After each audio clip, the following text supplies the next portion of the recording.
Racikan Berita 1. Bismillahirrahmanirrahim. Assalamualaikum warahmatullahi wabarakatuh. Waalaikumsalam warahmatullahi wabarakatuh. Alhamdulillah bertemu kembali dengan pemirsa IC dari Show dalam program kita bersama Conversation to Scholars dengan sahabat saya Dr. Islamuddin Nursi dan saya sendiri.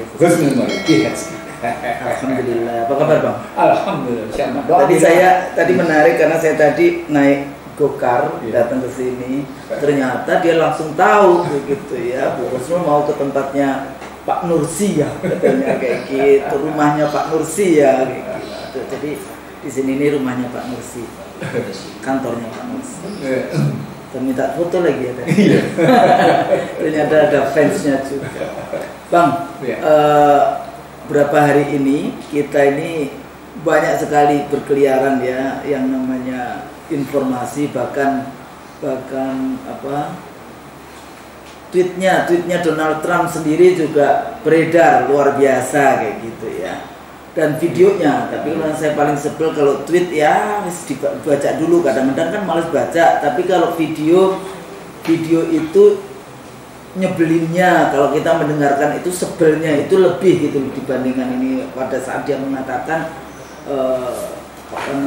dia tidak perlu bayar apapun untuk yang ke Indonesia. Jadi ini kita balik lagi masih perdebatan yang waktu itu video tentang bagaimana kebijakan Amerika tentang tarif ya, perdagangan di dalam konteks itu Indonesia mendapatkan 32% gitu kan. Sekarang turun dengan perjanjian yang Donald Trump katakan 19%. Makanya ditepukin tangan ini oleh pendukungnya. Wah, berhasil nih lobbynya kayak gitu kan di dalam konteks itu. Namun kalau kita bahas tentang bagaimana sih politik ekonomi kita kayak gitu ya di dalam konteks nggak cuma sekarang gitu. Kalau kita kan selalu melihat perjalanan panjang globalisasi, kemudian dulu di tahun 80-an dengan privatization gitu ya. Washington Consensus, kemudian masuk ke demokratisasi, third wave democratization, terus kemudian di Indonesia waktu itu ya setelah 9/11 kemudian kita juga bikin amandemen konstitusi menjadi konstitusi 2002 yang kemudian juga salah satu pasalnya itu menyebutkan tentang demokrasi ekonomi, korporatisme. Padahal demokrasi ya. Jadi gini, demokrasi itu sebenarnya wajah politik dari liberalisme. Jadi kalau demokrasi ekonomi ya berarti liberal ekonominya kayak gitu, bukan Pancasila kayak gitu. Jadi kalau kita kembali lagi di dalam ideologi negara kita, yaitu kalau kita balik lagi kepada pembukaan Undang-Undang Dasar kita yang tujuannya untuk melindungi segenap tumpah darah Indonesia, mencerdaskan Indonesia, rakyat Indonesia, mensejahterakan rakyat Indonesia. Di dalam konteks itu melihat oh iya Indonesia berhasil. Tapi pada saat yang sama juga kenapa waktu itu Indonesia bisa masuk BRICS, berhasil juga, padahal BRICS ini berbeda lagi dengan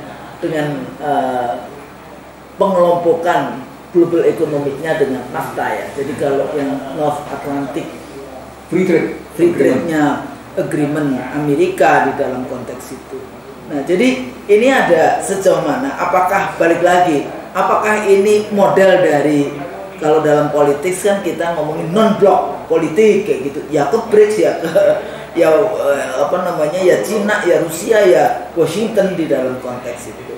Nah, kembali lagi kalau kita secara detail membaca atau mendengarkan videonya Trump yang luar biasa, karena Indonesia akan membeli hasil pertaniannya Amerika, membeli Boeing, membeli energi, tapi dia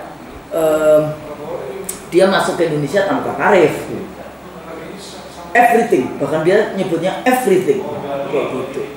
Nah, kalau kita bacaannya cuma sekedar oh iya bagus ya ini kita turun, berhenti di situ, dianggapnya ini sudah keuntungan dari Indonesia di dalam hubungan bilateral perdagangan Indonesia Amerika. Tapi kalau dari dulu kan selalu begitu, tidak seimbang. Dulu zamannya akhir 80-an saya masih ingat waktu mengkritisi Indonesia dikirimi film-film Hollywood levelnya itu bukan yang A kayak gitu, yang C kayak gitu, yang jelek kayak gitu, dikirim ke Indonesia supaya Indonesia bisa mengekspor tekstilnya ke Amerika. Lain kan beda, yang satu value, morality yang disosialisasikan di bioskop-bioskop Indonesia, yang satunya lagi bicara tentang goods barang yang seperti itu. Jadi sebetulnya ini bukan, itu tahun 80-an loh, akhir 80-an saya masih ingat sebelum pergi ke Australia dulu, itu kita banyak sekali membahas tentang masalah perdagangan internasional. Tapi kalau kita gunakan pemikirannya siapa yang bicara tentang international political economy, Gilpin ya. Gilpin and Gilpin. Gilpin itu bicara tentang model-modelnya, ada liberalism, marxism, nasionalisme. Jadi kalau dari situ ya kita melihat bahwa liberalisme ini terus-menerus ya wajahnya dan tindakannya itu terus-menerus disosialisasikan dan dianggapnya dan dipercaya betul. Persoalannya dengan pejabat Indonesia itu percaya betul dengan liberalisme itu kita akan sejahtera, dengan investasi kita akan sejahtera, kita akan bisa membangun. Jadi tesis-tesis seperti itu diyakini sampai tanpa kemudian kita menjadi kritis, diyakini menjadi apa ya, taklid buta ya kalau kita di dalam konteks itu. Nah, membaca dan melihat perspektif apakah hari ini ekonomi kita menjadi ekonomi sesat, tersesat, di mana posisi koperasi misalnya, atau nasionalisme ideologi Pancasilanya sudah ditaruh di laci, sehingga kita sama sekali di dalam tingkah laku politik negara, kebijakan-kebijakan negara, nggak mau lagi membaca atau mengimplementasikan yang visi misi dari kita bernegara itu seperti apa. Nah, jadi sebetulnya kita sudah tergadai luar biasa di dalam konteks ini. Nah, membaca kondisi hubungan bilateral Indonesia Amerika hari ini yang tidak hanya cuma bicara tentang perdagangan per se, apa yang kita ekspor ke Amerika dan apa yang kita import dari Amerika. Walaupun nanti juga agak berbeda Bang, kalau saya melihat misalnya ya model-model investasi Cina itu kan dengan SDM-nya, dengan buruhnya dikirim. Kalau Amerika kan ya agak berbeda kayak gitu ya, expertise-nya. Nah, itu kan berarti ada urusan jasa, urusan dan sebagainya.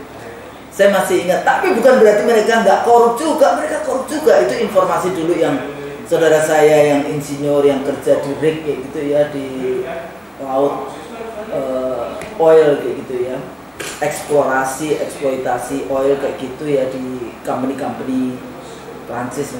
Itu sebetulnya juga banyak orang bule-bulenya yang datang. Tapi kalau mau dicek oleh pejabat Indonesia, mereka terjadi kong kali kong juga. Yang akhirnya sebelum pejabatnya datang, semua udah pindah ke Singapura dulu, keluar dulu ke Singapura. Tapi itu expert kayak gitu, yang harusnya tidak boleh semuanya sebanyak itu. Tapi ini jadi kita memang jadi bulan-bulanan ya dari dulu. Gimana kita membaca current affairs yang terjadi saat ini, yang terutama dari 32% turun 19%, segala dampaknya dan hitungannya itu sebetulnya begitu saja atau ada apa di balik itu? Kita sedang membahas ekonomi internasional, tapi kita tidak membahasnya hanya perspektif ekonomi internasional. Kita juga membahasnya dalam perspektif geopolitik ekonomi internasional. Itu artinya referensinya tidak hanya referensinya Jagdish Bhagwati sebagai penggagas, penyanjung, pejuang ekonomi liberal. Atau dulu kita bahas misalnya tadi Gilpin yang tetap mengakui liberalisme sebagai sebuah jalan. Kalau mereka perdagang internasional. Termasuk cukup dulu siapa yang piramida korban manusia, Peter L. Berger. Walaupun di buku pertamanya dia masih agak sosialis lah. Tapi buku berikutnya kapitalis. Nah dari situ kita juga mesti melihat Krugman mesti dilihat juga, karena nanti kita di kajian kita akan masuk ketika sebuah negara lemah dalam asymmetric information menurut Stiglitz, maka akan terjadi ketimpangan. Itu tapi belakang. Jadi kita ambil Jagdish Bhagwati, Gilpin, Krugman misalnya, Joseph Stiglitz, misalnya kita ngeliat kayak gitu. Yang paling menarik adalah ketika menggunakan konsepnya Michael Hudson, gitu kan, super imperialism. Jadi imperialisme kontemporer, tapi udah sampai pada level super. Kurang lebihnya begitu gitu, kalau referensinya kurang lebihnya begitu. Maka kita mulai dulu dengan kajian ekonomi internasional. Ekonomi internasional itu paling tidak ujung-ujungnya akan bicara karena statusnya ekspor impor. Maka statusnya sesungguhnya bukan hanya ekspor impor pada barang, tapi juga ekspor impor pada jasa, juga ekspor impor pada uang. Jadi ada 3 itu: ekspor impor pada barang, ekspor jasa, pada jasa dan uang. Nah, ketika barang dan jasa saja, ketika barang saja dikenalnya sebagai trade account atau trade balance, atau dikenal dengan bahasa umum neraca perdagangan. Yang orang akhirnya sekarang sibuk mengetahui, oh ternyata Indonesia sama Amerika surplus tuh neraca perdagangannya gitu. Sampai katakan jumlahnya 17,983 miliar US dollar, dibolehkan jadi 18 gitu. Tak berhenti sampai di situ kajiannya. Oh jadi Indonesia surplus tuh, berarti hebat dong Indonesia bisa surplus menghadapi berdagang dengan Amerika gitu ya. Itu satu. Berikutnya kita harus turun kayak namanya current account, neraca berjalan.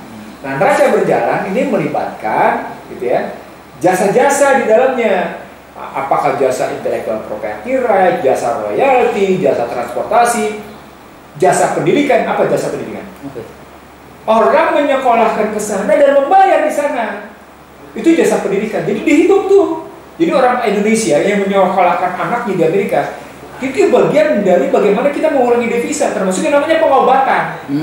Jadi pendidikan dan yang namanya pengobatan itu termasuk dihitung dari situ. Itu jasa di situ. Termasuk yang namanya kita menggunakan Google, kita menggunakan Microsoft, kita menggunakan IBM Computing, kita menggunakan itu termasuk yang namanya keuntungan. Semua elektrisiti jasa yang kita bayar. Bayar semua di situ. Nah, di dalamnya tentu ada uang.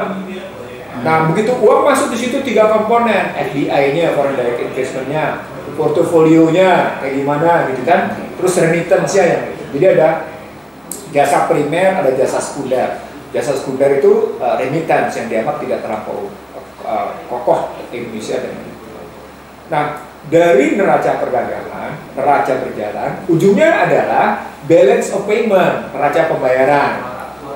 Jadi kalau kita ngebahas misalnya Indonesia Amerika, maka nggak bisa kita hanya ngebahas neraca perdagangan.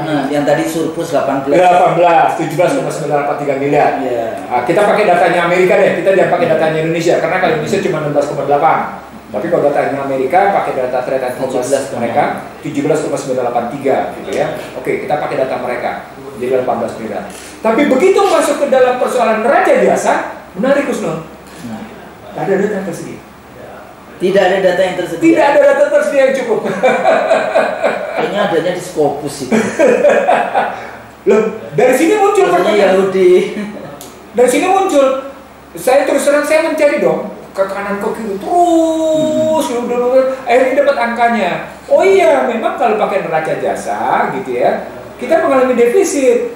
Defisitnya cukup besar untuk yang namanya neraca jasa. Gitu, defisitnya berkisar antara 9 sampai dengan 12 miliar. Sementara defisit neraca, defisit pada pendapatan primer, gitu ya, besarnya antara 5 sampai dengan 8. Sehingga neraca berjalannya bukan positif, tapi negatif. Besarnya sekitar 1 sampai dengan 4 miliar. Ketika masuk ke dalam posisi neraca berjalannya current account-nya negatif, maka balance of payment ini pasti negatif. Artinya yang saya mau bilang, maunya jangan melihat cuma neraca perdagangan dong. Tapi ini di dalam konteks misalnya kurikulum political ekonomi atau di dalam konteks perdagangan kayak gitu dimasukkan nggak itu variabel itu? Bahkan saya mau masuk ke tahap kedua. Nah, begitu kita melihat di situ, maka dalam ekonomi politik internasional secara makro dilihat tentang kerentanan eksternalnya. Nah, kerentanan eksternal itu ukurannya antara lain soal kemampuan membayar impor, satu. Nah, itu dibandingkan cadangan devisa kita yang didapat dari neraca perdagangan yang surplus itu, gitu ya, itu bisa bayar utang berapa? Berapa besar? Yang pertama. Dipakai untuk yang namanya bayar impor berapa? Diukur. Itu kerentanan eksternalitas pertama. Diukur di situ, dilihat di situ. Di situ diukur juga surplus kita terhadap PDB kayak gimana. Dihitung lagi PDB-nya kayak apa. Nah, di situ kelihatan tingkat kerentanan eksternal. Maka penting untuk melihat bahwa yang namanya neraca perdagangan atau trade account atau trade balance itu berhubungan dengan neraca jasa dan neraca keuangan, neraca modal untuk sampai pada balance of payment atau neraca pembayaran. Gak bisa dong melihatnya cuma begitu, gitu loh. Hanya melihat, wah, dan karena itu kita layak menerima permintaan Trump atau desakan Trump 19% karena kita surplus dengan begitu secara relatif mengalami keseimbangan neraca. Enggak bakalan. Wah, kita dapat tarif yang seperti sebelum kemarin aja. Kita sudah defisit kok. Sebelum 32. Sebelum 30 kita defisit. Kalau dulu berapa sebetulnya kalau data? Nah, sebelum kebijakan Trump. Sudah defisit. Waktu Biden. Balance of payment ini sudah defisit. Nah, walaupun kemudian perdebatan datanya menjadi menarik. Kenapa? Karena baik BI maupun IMF tidak menyediakan data bilateral untuk yang namanya jasa dan balance of payment. Mereka cuma menjalankan perdagangan aja. Hanya perdagangan aja. Nah, sekarang itu jangan masuk ke situ dulu, karena nanti kita akan kajiannya lebih dalam di situ. Kan pertanyaannya menjadi begini, pertanyaannya. Kalau negosiator itu hanya bicara tentang ekspor impor pada barang, apa mereka tidak punya pengetahuan? Ini maaf nih, tentang itu. Kuliahnya di mana kuliahnya? Bukan di pasar pramuka pasti. Maaf ya, tidak. Supaya nggak tegang. Bukannya karena membahas tentang balance of payment, tentang trade yang kayak gini-gini ini kan banyak angka-angka yang harus di-digest kayak gitu. Selain di-digest kayak gitu, juga penggunaan datanya tentang akurasi dan aktualitas, relevansi dan signifikansi. Jadi kita mempersoalkan 4 hal sebenarnya: aktualitas, akurasi, relevansi, dan signifikansi. Untuk bicara sebenarnya posisi Indonesia gimana kalau sudah masuk ke situ gitu ya. Iya. Nah, tapi sebelum kita sampai pada posisi bagaimana memburu tentang data tadi, muncul masalah. Masalahnya menjadi kenapa Anda bangga dengan data 19% yang Anda nyatakan sebagai mutual benefit? Nah, how come this is mutual benefit? Ada mutual benefit itu kayak seperti kasus Freeport aja ya dulu. 80% milik Freeport McMoran, 10% milik Indonesia, 10% milik swasta. Jadi mana mutual benefit? Saya belum sampai. Jadi gini Bu. Ini contoh supaya lebih gampang.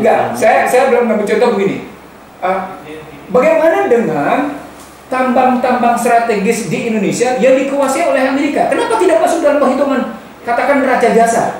Kenapa tidak masuk? Loh, belum dong. Kalau tadi saya ngasih contoh Freeport jadinya belum dong.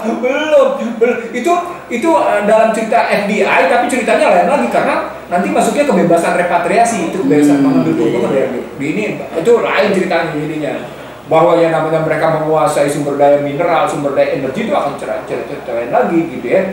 Nah, dari sini sesungguhnya bisa kita lihat ketika kita hanya bicara trade account gitu ya, trade balance atau neraca perdagangan, maka sesungguhnya akhirnya kita bicara tentang wajar Amerika mengalami defisit terhadap Indonesia. Tahu kenapa saya bilang wajar? Karena Amerika mengalami deindustrialisasi seperti talkshow kita sebelumnya, yang sudah berjalan sejak 1980. Karena Amerika menerapkan korporatisme pada high tech, kan gitu betul? Jadi ada logika yang terjadi. Waktu itu saya bicara tentang teori Fordism itu. Iya, Fordism. Dia mengekspor, relokasi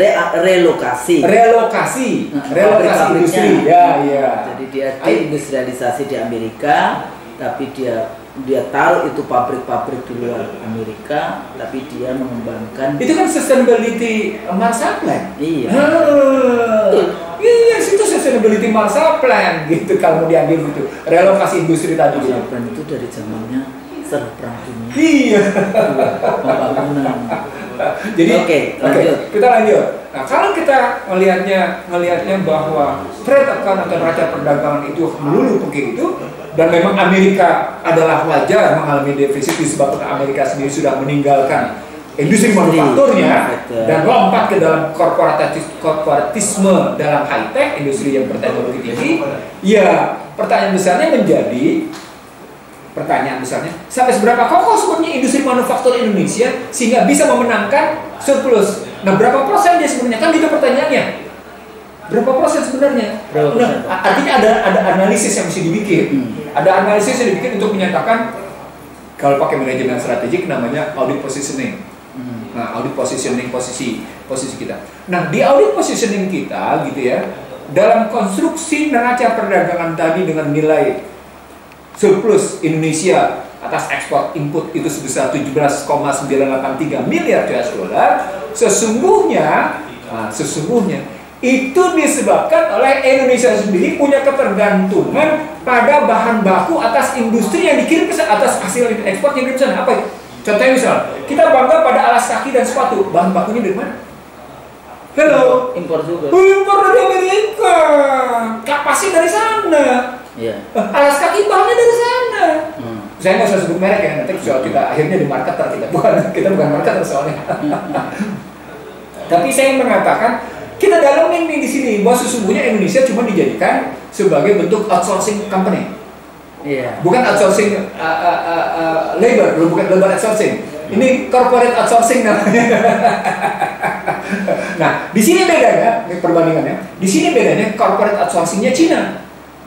Corporate outsourcing Cina di Cina itu mereka bisa mengambil alih teknologi, Husnul, dan tidak bersifat yang namanya industri dasar, tapi industri strategis yang diambil alih. Contohnya, bagaimana Apple muncul baru, langsung muncul pada merek Cina. Iya, wah, macam-macam cerita misalnya gitu ya. Kayak itu laptop apa ya, HP, HP. Wah, itu bikinnya di Shenzhen sana. Iya, jadi yang saya mau bilang. Jadi teknologinya kemudian, tapi waktu saya pergi ke beberapa pabrik di Cina, di Shanghai, di Shenzhen, di Beijing, itu saya perhatikan. Jadi mereka itu di dalam perdagangan, misalnya dengan dia memproduksi, misalnya contoh mudahnya, memproduksi 10.000 laptop. Tapi yang misalnya itu orderannya yang Amerika, tapi dia produksi bisa 100.000, nanti yang 90.000 dijual sendiri. Nggak tahu dengan nama apa. Bisa begitu ya. Loh, itu hasil saya pergi ke Shenzhen, hasil saya pergi ke Shanghai, hasil saya pergi ke Beijing, termasuk Hong Kong waktu itu. Kalau di Shenzhen itu ada 5 kelas, 5 kelas produk. Kelas yang paling tinggi kelas A, itu memang black market.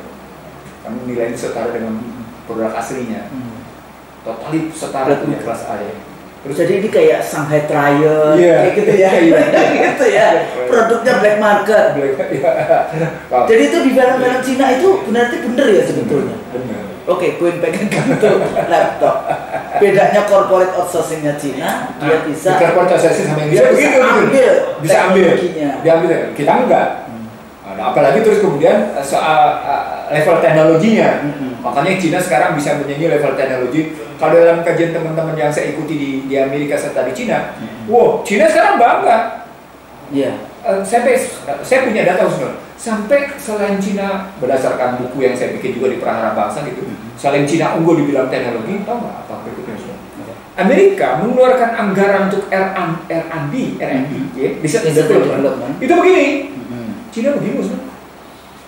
Jadi dia kembangkan research and development. Artinya Cina sadar betul bahwa dia bukan cuma sekedar masuk ke high-end teknologi, dia bukan sekedar masuk medium teknologi. Law-nya dia biarkan manufakturnya bekerja sesuai dengan karena banyak kerja SDM gitu. Tapi pada saat yang sama, high-end medium teknologi tetap dia kembangin Husnul. Sebenarnya itu sama juga nggak dengan yang kasus Taiwan hari ini, karena dia memfokuskan pada research and development-nya di negara Taiwan, pabriknya di mainland. Sama. Makanya Taiwan sampai bisa menghasilkan semiconductor terbaik di dunia. Dan kemudian Trump merasa betul harus membeli Taiwan Semiconductor Corporation sampai harga 100 miliar dolar. Walaupun secara politik berantem terus itu Beijing. Iya, tapi tetap aja mereka masih secara bisnis, ngambil, gitu ya. Nah, jadi artinya kalau kita ngambil begitu, selain tadi ada labor outsourcing, ada company outsourcing gitu ya modelnya, dan ternyata kita dijadikan sebagai ya objek dari mereka gitu. Maka mestinya dibalik konsep atau dibalik pemikiran tentang defisit or surplus dari trade account gitu ya, mestinya kita tahu ada problematik struktural pada persoalan, di sini maksudnya kajiannya, problem struktural antara sumber daya, produksi dan distribusi. Di situ kita tidak pernah memasalahkan husnul. Kenapa itu? Karena pola pikirnya atau malas mikir? Bukan, revenue oriented. Oh, sih. Revenue oriented. Dan itu korporatisme. Itu juga terjadi kalau cuma ngomongin revenue oriented ya, seperti kasus dalam negeri domestik pabrik rokok. Iya, pabrik rokok kan negara itu cuma bicara berapa cukai yang dibayarkan, tapi dia lupa berapa biaya rakyat yang sakit kesehatan karena related dampak dari merokok. Gak ada hitungannya itu ya. Jadi dia cuma berpikir government revenue. Iya. Tapi tidak melihat secara lebih komprehensif, kompleks di dalam siklus atau circle dari persoalan kalau dalam konteks hubungan trade dua negara ini. Dan itulah yang digandrungi, ditekuni, disanjung-sanjung dan dijalani oleh kelompok-kelompok neolit. Karena dia selalu mengatakan market self regulation. Kata siapa? terbukti bahwa nggak ada. Jadi maksudnya ekonomis yang teoris gede tentang liberalisme itu berpikirnya kan karena dia harus untung. Dia cuma menggunakan diksi-diksi ilmiah untuk sebenarnya manipulasi itu ya.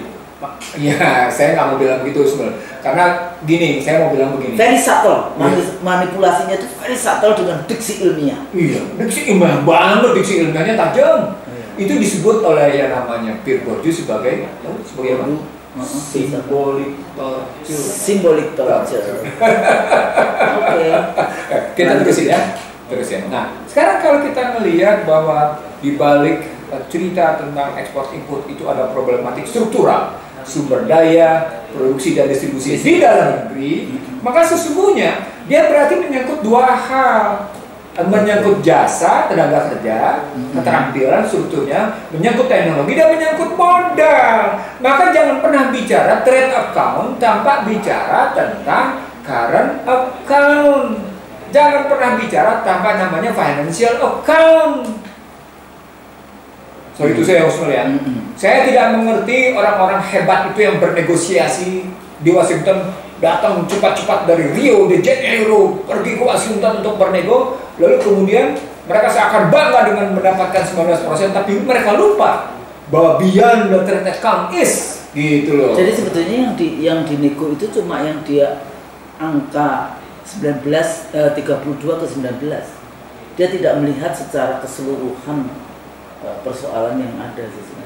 Nah dari sana muncul ketika saya pernah jadi dosen untuk para dirjen, saya juga. Kesimpulan itu sederhana, kebanyakan para teknokrat itu malas mikir. Aku perlu cuma ngatain menteri keuangan kita itu malas mikir, sehingga rakyat cuma dikasih BLT karena memindahkan masalah dari masalah dia menteri ke masalahnya Pak RT. Sebenarnya kalau BLT lebih sadis itu, karena itu perintahnya Bank Dunia. Nah tadi kan IMF juga supporting the liberalism. Tunggu dulu, jangan lompat dulu. Nah, soalnya situ tadi kan ngomong IMF datanya nggak ada. Iya, tapi tunggu dulu. Jangan kesimpulan. Itu dia ada kesimpulan. Saya ingin mengatakan kepada pemirsa IC Indonesia sekalian. Jadi kita bahas jadi ada. Jadi nggak jelas gitu bagaimana kita bicara tertekam tanpa mendapat kajian struktural pada sumber daya, produksi dan distribusi. Sehingga kita bicara tentang surplus kita berkualitas apa enggak, kan gitu maksudnya.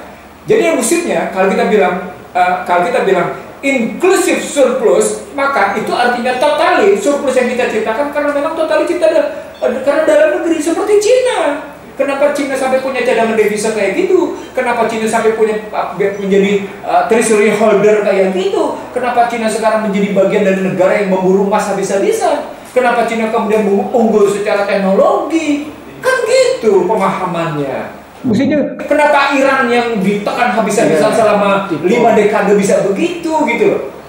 Mikirnya begitu mestinya gitu loh. Jadi ini ya. Tapi mikirnya kan mikir kita.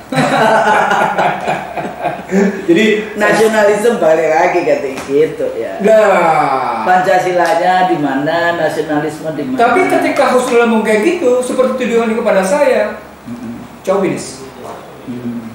Enggak fundamentalis. Padahal di Gilpin itu disebut loh, yang kedua adalah yang ketiga nasionalisme, liberalisme, marxisme, nasionalisme. Iya. Nah, Trump sekali lagi saya bilang, kita pernah bilang, Trump itu patriot nasionalisme dia, nasionalisme Amerika. Kita pernah termasuk Xi Jinping juga. Iya, pasti. Tadi contoh Xi Jinping, memang dia kuat di dalam negeri. Tapi pada saat yang sama juga dia selalu mengatakan tidak menjajah, tapi membeli. Jadi land grabbingnya di negara-negara Afrika, Sri Lanka yang kena, termasuk di Indonesia itu dari Sabang. Ternyata dari Sabang Cina masuk, dari Batam, dari Kalimantan itu bauksit dan emas, kemudian nikel sampai ke Sorong, Ternate, Sorong, terus Manokwari, emas itu di sana. Itu Cina masuk semua. Gimana itu? Dengan persoalannya lagi karena dimanapun urban industrial itu a bulk of Chinese TKA-nya juga datang. Oke. Sekarang kalau kita udah lihat, jadi sama sebetulnya Bang, saya soalnya nggak cuma Chinese nanti cuma beda istilah. Satu state corporatism, satu state corporatism sama private corporatism. Iya. Kalau saya menggunakan yang satu corporate capitalism, yang satu state capitalism. Yang satu menggunakan sustainability growth, yang kedua cooperative growth. Yang satu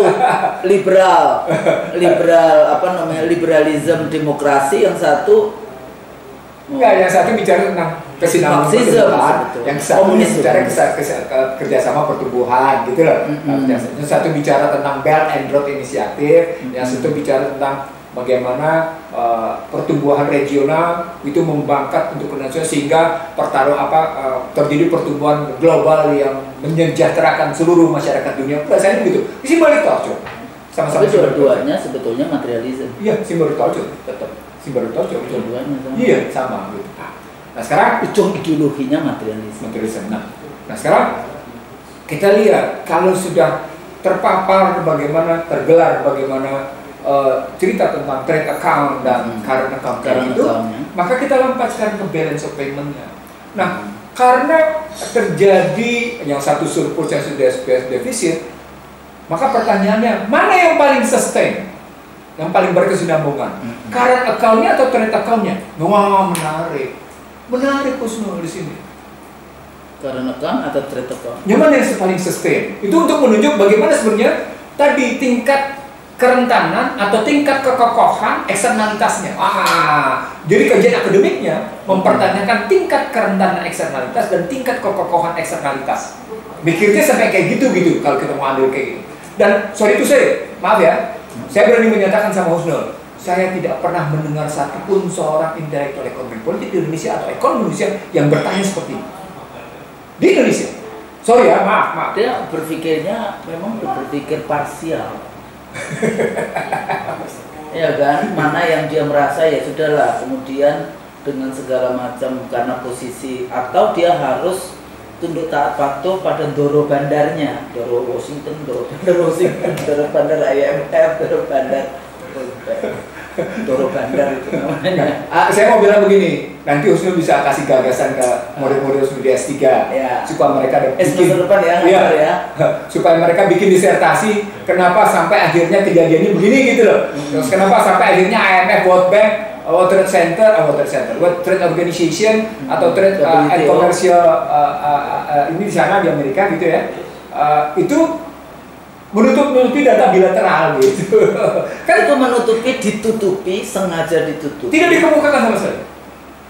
Karena mereka selalu nggak boleh apa namanya, kita selalu bicara tentang naif gitu ya di dalam konteks kerjasama, dipikirnya semuanya pakai bajunya kita, padahal kan enggak. Gini, argumen yang mereka munculkan adalah kita kan bicaranya global, maka bicaranya agregat katanya, gitu kan?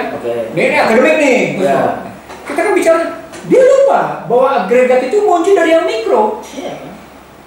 Jadi kita punya dari mikro dari satuan-satuan. Oke, jadi artinya ketika kita bicara tentang unipolar yang mereka yang berupa mereka pertahankan, gitu ya, tapi tetap bergeser menjadi multipolar, maka mestinya, sorry to say, hey, para penguasa, Anda bikin dong kajian bilateral Indonesia sama yang Amerika dalam segala segi. Sehingga Anda bisa terbuka pikiran Anda, apakah kita sungguh-sungguh bisa. Jadi daftar indikatornya aja. Coba dibikin daftar indikator. Iya. Apa saja bilateralnya? Iya, bilateralnya. Nah, di sini kita sesungguhnya bisa bilang. Kita punya Bappenas apa ya? Nah, di BI itu data nggak ada, di BPS itu data tidak terbuka.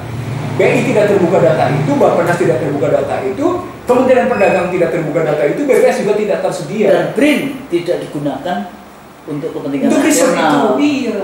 Baik, silakan kita bongkar gitu loh. Sehingga kita tahu nih bilateral Indonesia Amerika dalam perspektif trade account sudah tahu, current account kita sudah tahu, balance of payment kita tahu, lalu kemudian kita bisa mengarah bagaimana kita membongkar secara struktural dari sumber daya, produksi dan distribusi, lalu kemudian kita tanya ketahanan, kemandirian dan kedaulatan ekonomi. Jadi jatuhnya ujungnya kan tidak pertanyaannya. Iya. Karena tidak ada negara sekarang yang sekarang ini masuk dalam pertarungan digital, pertarungan bukan digital, yang berujung pada persoalan sampai seberapa jauh mereka bisa mempertahankan national interest-nya. Nah, ujungnya adalah mempertanyakan sovereignty ekonomiknya, kedaulatan ekonominya. Kan yang selalu saya katakan, Indonesia, kedaulatan Indonesia, political ekonomi dijual dengan harga murah tanpa rasa malu kepada asing dan asing. Dan ini cuma kelanjutan dari ya, mereka kalau Husnul pakai tambah kata sifat tanpa rasa malu itu kan kata sifat ya. Iya. Maksudnya di depan mata ya bilang aja tanpa rasa malu karena dia sudah bangga dan sebagainya, kan artinya nggak malu. Ya, yang penting kan alam tapinya. Bukan. Apa? Kan itu. Yang penting saya menteri, ada bukan? Oh iya. Yang penting saya dapat pengawalan. Nah, saya bukan. Tapi nggak apa-apa, nggak memperpanjang hisab saya nanti di akhirat. Yang penting saya punya jabatan yang dihormati dan dimuliakan. Anda tidak. Dosen tapi kita. Enggak, saya pernah digituin Husnul. Oh ya iya. Udah gitu kita dosen masih dikatain lagi. Iya. Kan cuma Bu Husnul cuma omong-omong. Lah kalau dosen kemudian kita gimana ngajarinya? Pasti itu yang namanya dakwah bil lisan. Enggak, saya ingat banget. Apa-apa saya dikritik manusia, yang penting saya menteri, Anda bukan. Enggak gitu ya. Dia nggak tahu dia nanti harus mempertanggungjawabkan di yaumil hisab setengah mati ini. Oke, terakhir sudah mati itu ya. Oke, terakhir. Kan kenapa munculkan pertanyaan? Kenapa angka-angka itu nggak bisa tidak tersedia, gitu ya? Ya tadi mereka jawab ya itu karena memang metodologi tidak disediakan, karena pemikiran agregat gitu kan, begitu gambaran itu, sehingga memang tidak tersedia data bilateral antara Indonesia, Amerika atau Indonesia dengan Cina atau macam-macam itu. Indonesia dengan Cina ada trade account sama, Indonesia dengan Amerika ada trade account, tapi ketika bicara current account nggak ada. Ketika bicara balance of payment antara bilateral nggak jelas. Bang, menurut saya ya ini ya, BIN itu harus kuat di isu hubungan ekonomi internasional. Sehingga dia bisa akses data-data yang kayak gitu itu harusnya. Nah, kalau ngomongin riset terbuka seperti LIPI itu kan biasanya banyak sekali lah ininya apa namanya. Nah itulah yang kemarin waktu saya di stasiun TV swasta saya bilang mestinya para diplomat gitu ya, misalnya diplomat Indonesia dengan katakan dengan kawasan Uni Eropa, maka dia harus bikin balance of payment Indonesia dengan Uni Eropa itu kayak apa. Nah ya, makanya kan masing-masing Uni Eropa itu ya oleh Belanda bikin, Belgium bikin, semuanya lah setiap negara kita bilateral seperti apa. Apalagi kemarin kita baru saja bangga dengan menandatangani CPA. Tapi ini ada duta besar baru juga. Ya, saya lagi maaf ya Bang Bersih kan nggak jadi duta besar. Kalau kita jadi duta besar kita tahu apa yang harus kita lakukan. Iya. Nah, lalu kalau kita melihatnya begitu dalam konstruksi bilateral, begitu ya, kan ketika mereka bilang ini kan yang dimunculkan memang karena konteksnya global, maka dibikin adalah agregat, tidak tersedia data bilateral dengan argumen yang memang tidak ada metodologinya. Dibikin, tidak ada standar statistik, itu gampang kalau dibikin kayak dibikin gitu ya. Sudah, pertanyaan berikutnya, kenapa? Dengan maksud apa Anda tidak menyediakan data itu? Di situ ketahuan. Beyond. Di situ ketahuan. Nah, kita ubah tadi secara struktural. Sumber dayanya, produksinya, distribusinya, dan kemudian kita masuk ke dalam yang namanya keuangan yang jawabannya sederhana. Financial account. Iya. Jawabannya sederhana. Apa? Dalam rangka menyambungkan dominasi. Jadi sebenarnya pembodohan. Iya. Kalau dulu kan penjajahan dianggap civilization. Iya. Padahal bukan kayak gitu kan. Padahal penjajahan di dalam konteks itu sekarang. Penjajahan katanya sudah nggak ada, tapi model neo-kolonialismenya dengan hal-hal seperti ini. Anda tidak bisa akses ke knowledge, informasi untuk beberapa isu yang itu isu krusial. Supaya terjadi keadilan hubungan bilateral perdagangan antar negara. Kan sebenarnya begitu. Jadi World Trade Center, World Trade Organization, New World Order. Siapa yang mendefinisikan? Mereka yang mendefinisikan bukan itu makanya muncullah Unholy Alliance itu tadi. Unholy Alliance. Jadi secara struktur sistemik itu kelihatan Husnul, mereka konsisten dalam rangka menjaga dominasi. Jadi ada memang jadi kan talkshow kita yang lalu kita memasalahkan pertemuan Bilderberg, Stockholm, pertemuan G7 di Kanada, kan gitu kan, pertemuan NATO. Kan 3 pertemuan itu yang kemudian dibantah itu tidak ada punya relasi oleh banyak kalangan. Saya bilang enggak, itu kokoh kok, dan itu dalam rangka mempertahankan posisi hegemoni dan dominasi Barat kok, khususnya Amerika kok gitu. Makanya orang tunduk aja. NATO belanja 5% setuju semuanya ya. Itu kembali tunduk pada Amerika. 3,5% belanja militer, 1,5% untuk belanja survei dan macam-macam infrastruktur gitu kan. Tapi poinnya adalah itu tadi. Nah, sekarang kalau kita ambil cerita bahwa ini sesungguhnya bicara tentang kesinambungan, maka masyarakat awam yang memahami kenaikan 19% untuk Indonesia sementara mereka bebas dan ini sebagai gambaran ketidakadilan, memang sederhananya jadinya disimpulkan begitu tadi, ada kesinambungan dominasi. Nah, kesinambungan dominasi dimulai dari perilaku dimulai dari alam pikir, gitu. Maka tidak lahir sebuah kebijakan yang sungguh-sungguh berpihak ke dalam negeri, ujungnya begitu. Jadi nasionalisme, jadi alam pikir para intelektualnya, akademisinya juga, teknokratnya, iya. Kemudian media massa juga, media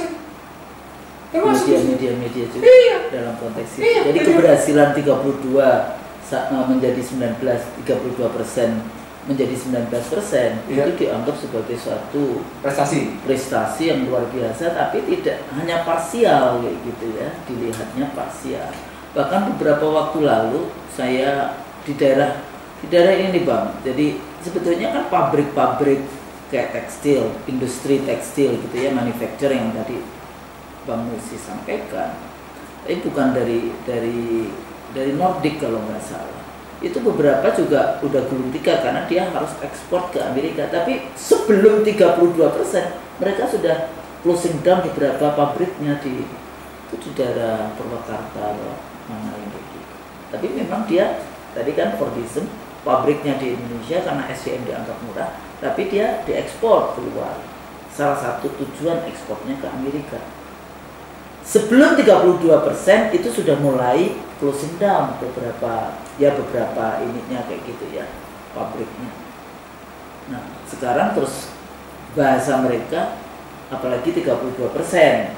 Nah, sekarang 9%. Dan sebelumnya berapa persen sih sebetulnya? Kalau dilihat dari trade account, trade balance atau sebelum ada kebijakan Trump itu. Nah, ada nggak datanya?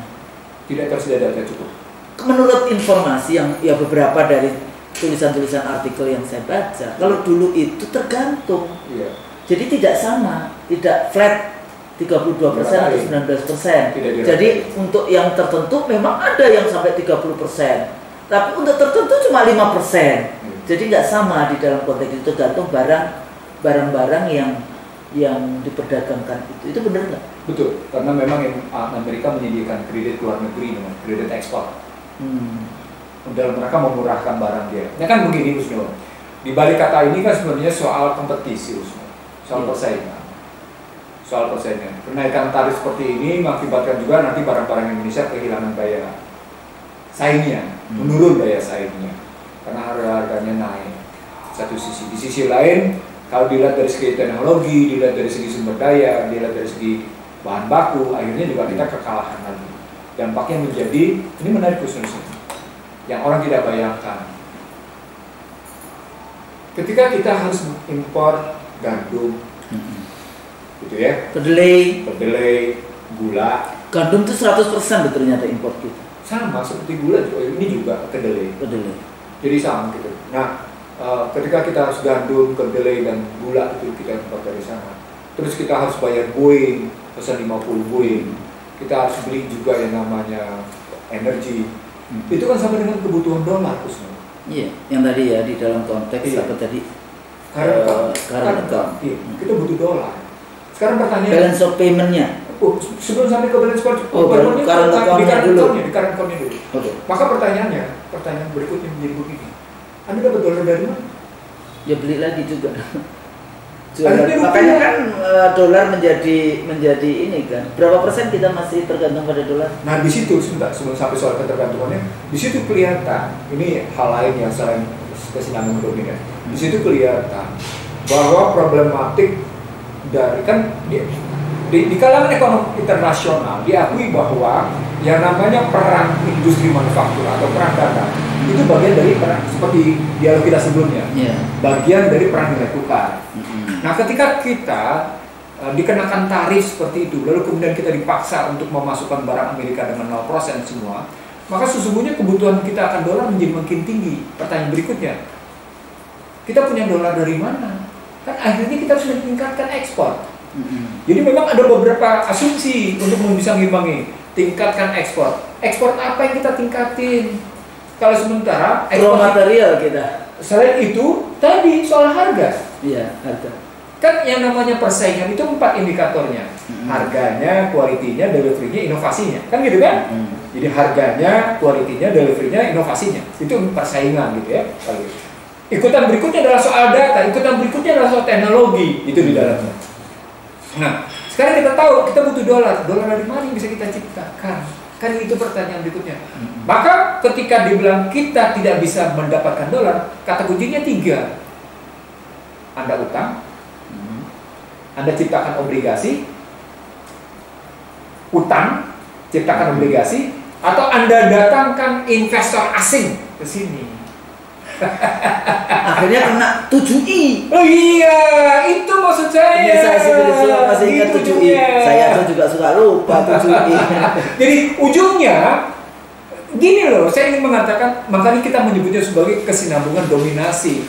Jadi setelah kita ada kesinambungan dominasi berdasarkan argumentasi IMF, berbagai argumentasi Bank Dunia, argumentasi kalangan intelektual independen bahwa sesungguhnya ini gambaran dari ketidakmampuan pengelolaan global secara adil bijaksana gitu ya. Dan ini sebenarnya dalam rangka mempertahankan hegemoni dan dominasi.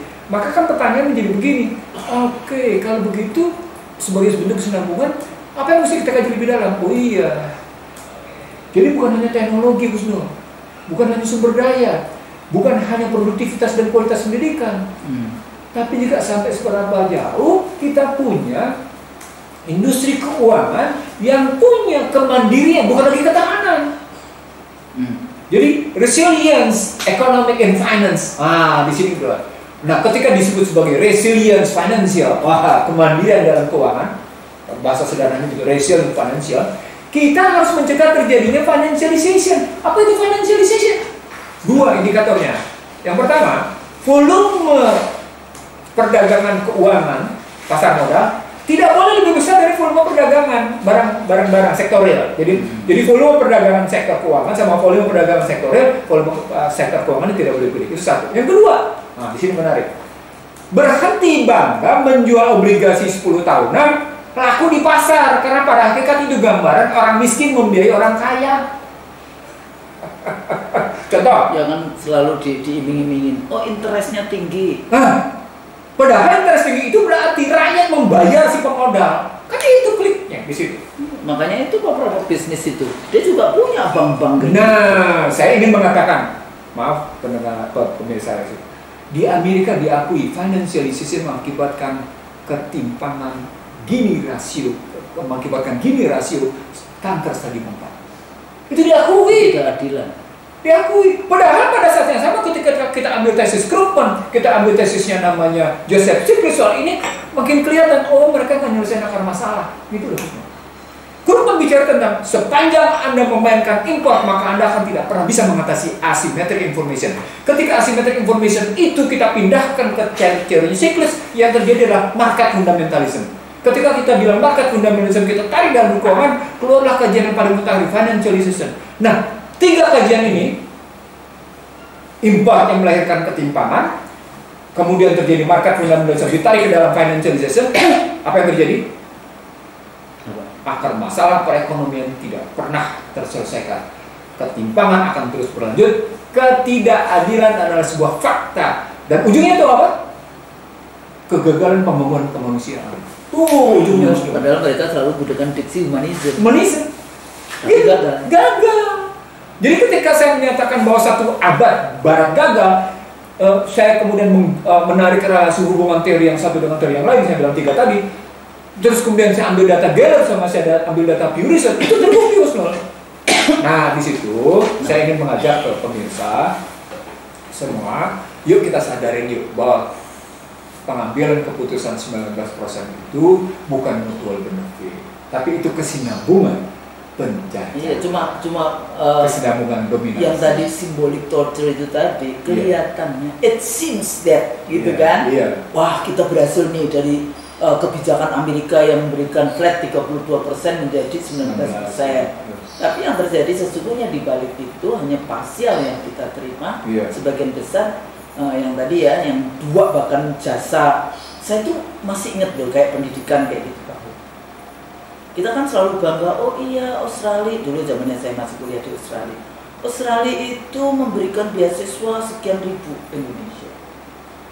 Tapi yang datang membayar sendiri ke Australia itu puluhan ribu.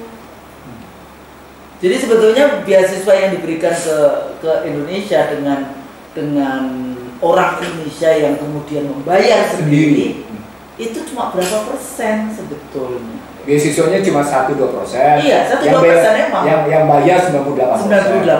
Sama seperti Amerika.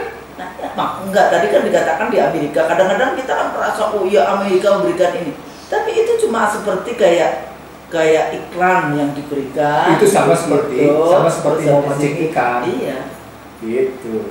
Itulah diplomasi soft diplomacy. Nah, persoalannya apakah perwakilan-perwakilan kita di seluruh dunia, ya di negara-negara sahabat, semua kan disebut negara sahabat, duta besar kita, ya dengan timnya yang itu sangat besar kita membiayai, dan itu dibiayai oleh rakyat Indonesia juga, dan biayanya pasti dengan dolar kayak gitu kan.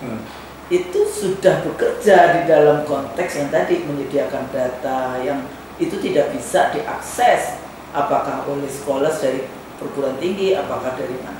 Tapi sebetulnya kan bisa dengan cara-cara yang mereka berada di sana menghitung sendiri, paling tidak close to kayak gitu ya, nggak benar-benar precise, tapi paling tidak memberikan gambaran sehingga tidak sampai kecolongan di dalam konteks.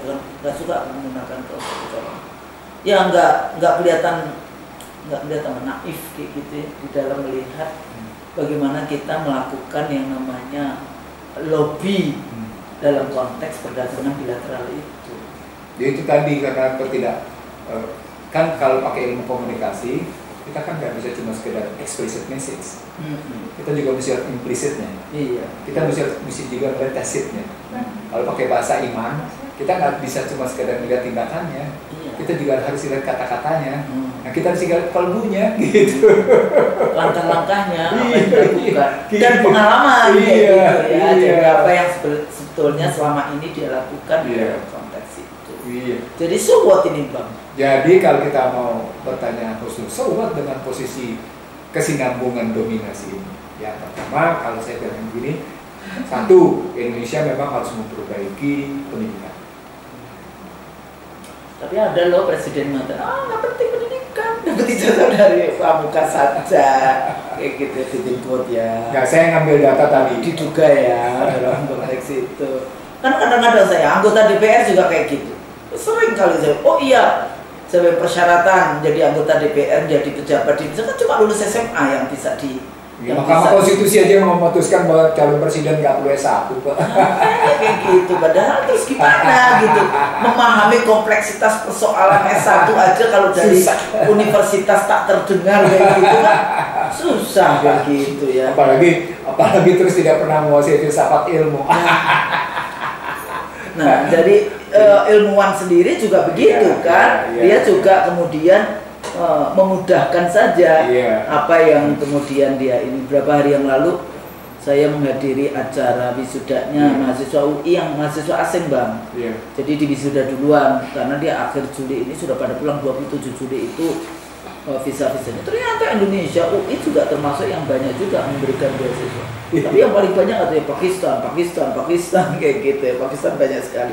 Terus saya tanya ada nggak dari Saudi, katanya dulu ada satu dari kedokteran, tapi ya nggak selesai kayak gitu, baru ini udah jadi nggak punya tradisi belajarnya. Tapi yang Pakistan emang luar biasa, dan Tanzania, Uganda, ya, dan saya punya satu mahasiswa dari mana ya dia, Tanzania ya. Nah kemudian dia masuk Islam, ada juga yang seperti itu karena di kelas kan kelas kecil gitu S2 suka tertarik kayak gitu dengan pikiran-pikiran. Terus akhirnya dia bilang sama saya, Ibu, ma'am, I already become Muslim katanya kayak gitu. Dia akhirnya ngomong, oh iya kapan? Ya sejak semester lalu waktu saya baru nyampe dan saya belajar di Indonesia, Masya Allah. Jadi luar biasa dengan segala kompleksitasnya. Jadi yang pertama pendidikan. Yang kedua, Bang sebentar. Tadi ngomongin Iran. Saya pernah dulu waktu kuliah di Australia, itu saya jadi pembicara di depan 200-an lah mahasiswa Iran, S2, S3. Tapi yang sebagian besar mereka itu belajarnya apa? Matematika, fisika, kimia. Jadi kayak sama juga yang dulu kayak yang dikirim ke Prancis, terus kemudian pulang bisa bikin bom, bisa bikin nuklir kayak gitu-gitu. Tapi dia tidak, kalau di Indonesia kan dapat pendidikan, dapat beasiswa ke Amerika. Belajar apa? Indonesia. Enggak, bukan ilmu sosialnya, jangan disalahkan ilmu sosial. Saya juga ilmu sosial saya. Tapi belajar tentang Indonesia. Artinya kan cuma memberikan data Indonesia kepada mereka kayak gitu kan. Tapi tidak bisa kemudian mengambil ilmu-ilmu mereka untuk meningkatkan apa yang kita tidak tahu. Itu soal kapasitas atau soal integritas? Perspektif sebetulnya. Jadi pemahaman tadi, pemahaman yang tidak dimiliki. Karena kita kan belajar misalnya orientalism kayak gitu ya, bagaimana Barat, bagaimana knowledge is power gitu ya, bahwa penguasaan ilmu pengetahuan. Kapabilitas berarti kasusnya. Nah, saya kan nggak nulis tentang Indonesia, saya nulisnya tentang Australia. Gitu, mempelajari gitu, urban politik di Australia kayak gitu. Akhirnya saya mempelajari secara keseluruhan, security, pertahanan, semuanya jadinya dia tentang Australia itu. 7 tahun saya pelajari itu. Jadi saya nggak mau memberikan data Indonesia kepada perpustakaan Australia kayak gitu. Yang itu akan dijadikan alat untuk ini. 5 orang yang belajar tentang Australia, yang tinggal belajar Australia tinggal saya. yang 4 orang pindah lagi Indonesia. Gitu ya? Iya. Nah ini kan kembali lagi tadi isu pendidikan. Bagaimana kita mempelajari asing untuk supaya kita tahu kan variabel-variabelnya itu apa saja. Sehingga melihat 32% menjadi 19% itu tidak cuma melihat itunya saja, trade balance-nya saja, tapi juga berbagai macam apa saja kok sampai Amerika mau melakukan itu. Nggak taunya di balik itu ada kepentingan-kepentingan nasional yang menarik. Ya, itu. Jadi gimana pendidikan? Artinya tadi setelah pendidikan penting, maka kepemimpinan itu adalah pendidikan. Kepemimpinan itu adalah pendidikan. Nah, kalau pemimpin adalah pendidikan, maka seorang pemimpin harusnya mengajarkan kepercayaan diri. Seorang pemimpin seharusnya mengajarkan bagaimana self esteem. Ya, self esteem di situ. Nah, kalau pendidikan mengajarkan satu model kepercayaan diri, satu pendidikan mengajarkan, satu kepemimpinan mengajarkan kepercayaan diri, satu kepemimpinan mengajarkan cara-cara berpikir yang jujur, cara pakai bahasa sederhana begini, satu kepemimpinan sebagai model pendidikan mengambil posisi ulil albab. Itu konsep lengkap kalau afala takilun, afala tatafakkarun, afala jadi semuanya masuk. Jadi itu mestinya begitu. Jadi kayak yang nggak ngerti silakan buka Al-Quran. Di sana kelihatan di Al-Maidah 184-189. Kelihatan. Iya, satu Al-Quran 184-189. Fakaluna ya sebelumnya itu yang kedua. Yang ketiga, nah ini balik ke orang tua, Ustaz. Peran orang tua. Orang tua. Kita selalu ngomong, iya sekarang Gen Z. Halo, Gen Z itu anak siapa? Iya. Kan kayak gitu. Betul. Gen Z itu anak kita atau cucu kita? Iya. Kita lah yang bertanggung jawab. Betul. Jadi makanya kemarin Pak Tri juga bilang, ini Undang-Undang Dasar 2002 sangat mempengaruhi anak cucu kita. Nah, kalau kita tidak berikan, kasihan anak cucu kita. Kalau kita tidak bergerak sekarang. Saya kira jadi mari kita sadari bahwa kebijakan yang muncul akhir-akhir ini bukan kebijakan yang melapangkan. Dan mari kita atasi dengan pendidikan politik dan pengertian yang menurut. Saya kira begitu, Ustaz. Saya pikir itu mudah-mudahan percakapan kita tadi memberikan sedikit pencerdasan. Iya. Jadi pendidikan menjadi sangat penting. Tadi keluarga juga menjadi sangat penting. Kita dulu ada ya, banyak ya kita beberapa videonya IC dari So. Iya. Luruhnya keluarga, runtuhnya negara. Iya.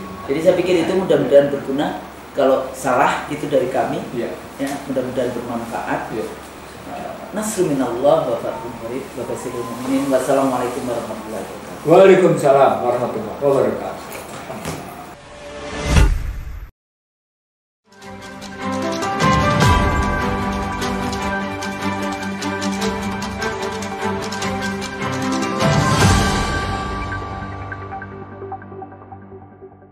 Racikan Berita 1.